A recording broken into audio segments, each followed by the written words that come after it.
Dangerous Toys will be releasing 2 new albums in 2026. This is the Rock and Roll Weatherman. My name is Sean Morrison. Not one, but 2 new albums.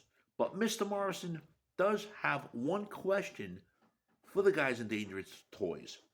What in the fucking world did it take you 30 years to release a fucking new album? You haven't released an album since, what was it, 1995.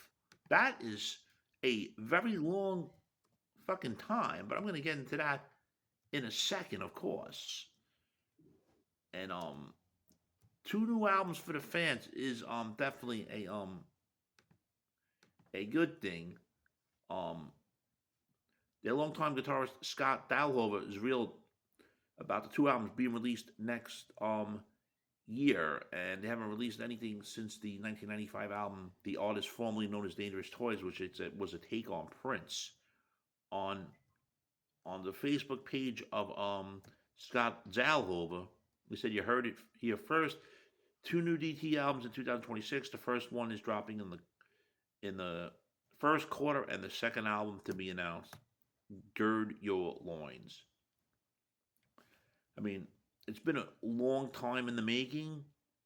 Back in the 2019, Paul Lytle told Sleazerox, was the other Dangerous Toys guitarist, in an interview that he's happy to be tracking for a new Dangerous Toys album, and the process has begun. It's a slow process because they don't want to live in the Austin, Texas area, which is understood. But 6 fucking years to even work on this album. But hey, it'll it's probably not, obviously not taking as long as the Guns N' Roses album, Chinese Democracy. I'm like, couldn't have, when I saw that thing, at least they were going to do a new album, I would have been like, okay, but 2 albums is definitely worth it. I mean, at least no more Billy Joel syndrome, where he hasn't released an album in over 30 something years, even though he finally gave us a song. And basically, for those that are asking about the band's lineup, you basically have almost just about, it looks like it's every, if I'm wrong, we got, all right, so I'll start it over. Obviously, the singer is Jason McMaster from 1987 and present. We got Paul Liedl, which I just mentioned, a longtime guitarist, 1984 present. Scott Dalhover from 87 to present. Mike Watson, 87 to 94. And, of course, 2001 to present. And Mark Geary on drums, 1987 to present. Basically, you just about have everybody from the classic lineup here, because I've been getting asked about it, because I honestly wasn't following them for a while. But they actually had a guy called Tim Tremblay. I thought it said Tim Terribly.